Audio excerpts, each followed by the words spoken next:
February 1st marks 3 years since Myanmar's military staged a coup and ousted a democratically elected government. The junta's power grab was anything but smooth. Silent strikes, marches attended by millions, and violent confrontations between civilians and the military led to a full-blown civil war that continues.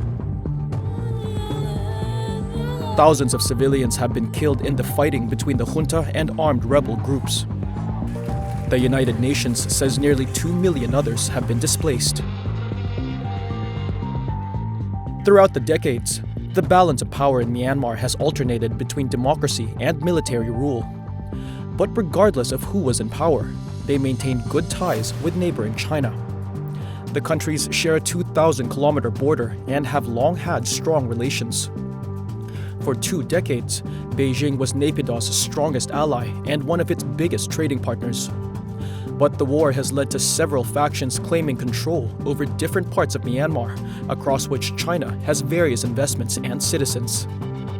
That has kept China from declaring support for any side, even as other countries were quick to condemn the violence. This is unacceptable behaviour, that the coup must be resisted, that we must find a way back to democracy. The U.S. government is taking steps to prevent the generals from improperly having access to the $1 billion in Burmese government funds held in the United States. 昨日拘束されたアウン・サン・スー・チー国家最高顧問を含みます関係者の釈放を求めているところであります。 Now, the junta is facing its biggest challenge to its power yet. Ethnic armed groups have grown stronger in recent months and claims to have wrested more territory away from the military across the country. Amid rising tensions and threats to its own interests, how might China's role in Myanmar's conflict evolve?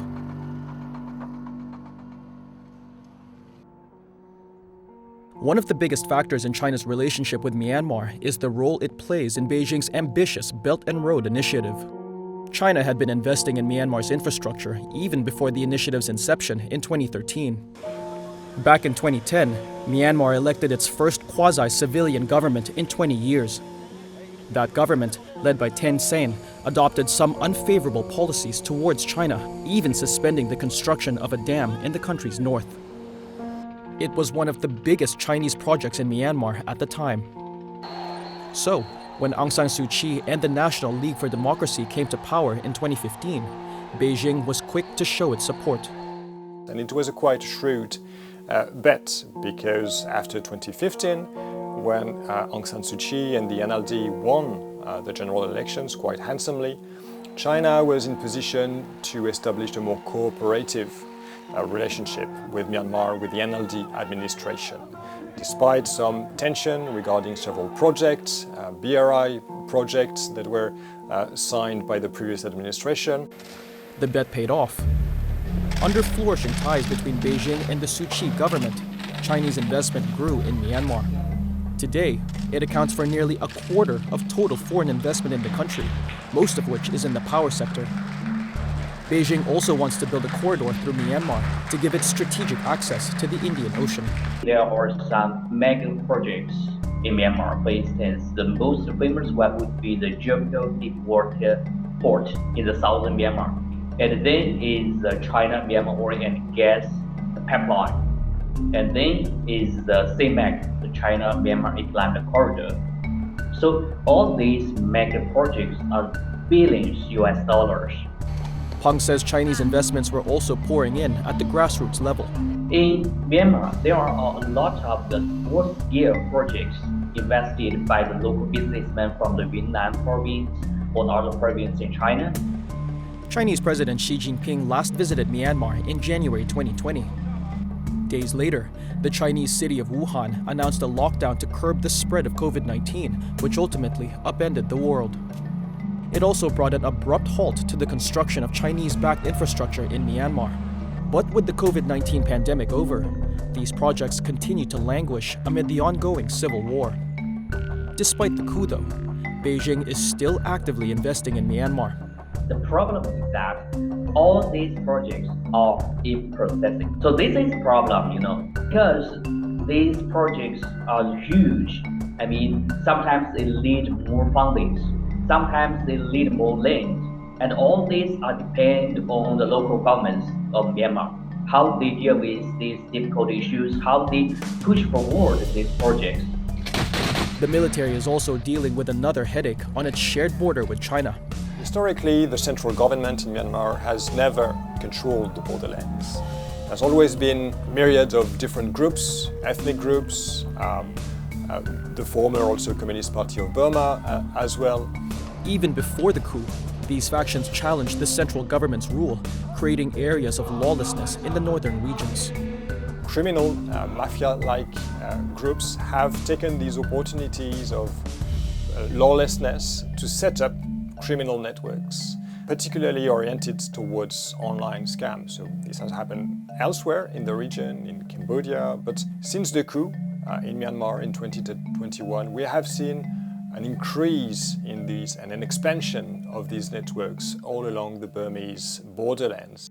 Telecom scam centers are scattered across Myanmar's border cities, from Muse in the north to Takelek in the east and Myawaddy in the south.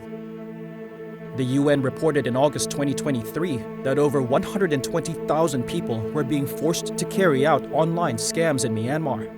Thousands of victims were Chinese nationals lured to Myanmar with the promise of fortune. Once there, many were forced to scam others and bring more unsuspecting victims into the fold. Some of them, they were victims of human trafficking. Some thought they found lucrative jobs there, but they were forced to stay there and they couldn't leave until they pay a ransom or they escaped. So the whole thing was big, enormous, and it was causing a lot of problems for China and also for other Southeast Asian countries. In May last year, the Chinese foreign minister actually visited Myanmar. He talked to the junta government. He called for more effort to clamp down on these syndicates. But there wasn't a lot of progress. It was until the rebel groups, they staged this so-called 1027 operation that was in October last year. Then things start to move a lot faster. In what became known as the 1027 operation, on October 27th, 3 ethnic armed groups launched a coordinated offensive against the military in northern Myanmar. The so-called Three Brotherhoods Alliance claimed that one of its major goals was to eradicate telecom scam centers in the country, putting pressure on the local government to crack down. Within a month, 31,000 suspects, some of whom were wanted fugitives, were handed over to China. Chinese state media hailed the move.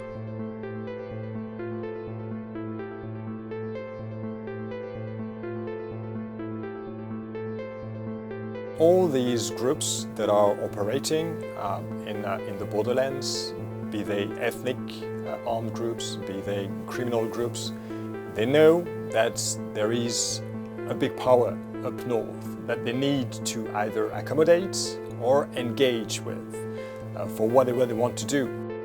For this Three Brotherhood Alliance, it was key to have at least the Chinese authorities on board and not have China as a potential threat to their own wider, broader political struggle. But following the Alliance Northern Offensive, Beijing sent 2 senior officials to Myanmar to broker a peace deal between the armed groups and the ruling junta. China definitely want to play the role as a mediator. It doesn't want conflicts to go out of control. It wants stability at its border. It wants its economic interests be protected. But at the same time, it's not going to sever ties with its long-time friends at its border, because these rebel groups have been quite important from the Chinese perspective to protect its interests at its border. Since the 1027 operation, other ethnic groups and fighters loyal to the ousted civilian government have also joined the battle against the military. That has led to a renewed surge in casualties and property damage. In a Chinese town bordering Myanmar, 5 Chinese citizens were injured by stray artillery fire on January 3rd. Beijing strongly condemned all parties involved. 中方高度关注缅北冲突态势，对武装冲突造成中方人员伤亡表示强烈不满，已向有关方面提出严正交涉。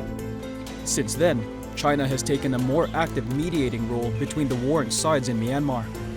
In talks held on January 12th, China said it had ironed out details of a ceasefire between the junta and rebel groups. Perhaps more importantly to Beijing, both sides also agreed not to endanger the security of Chinese nationals along the border, as well as Chinese investments in Myanmar. 中方愿继续为此提供力所能及的支持和帮助，发挥建设性作用。 But within 24 hours, local media quoted rebel groups saying that the junta launched airstrikes in Shan State. China seemed to have brokered peace deal, but without really considering the interest of those sides that are fighting each other. It seems that these negotiations set up on Yunnan territories were first targeting or aiming at securing the Chinese interests and not really addressing all the issues for which those other groups have been fighting for. As fighting enters its fourth year, thousands more in Myanmar continue to be displaced, with some even crossing into China. Amid the power struggle between the junta and the rebel groups, China's position remains complex. According to some experts, Beijing is likely to continue working both sides to safeguard its interests.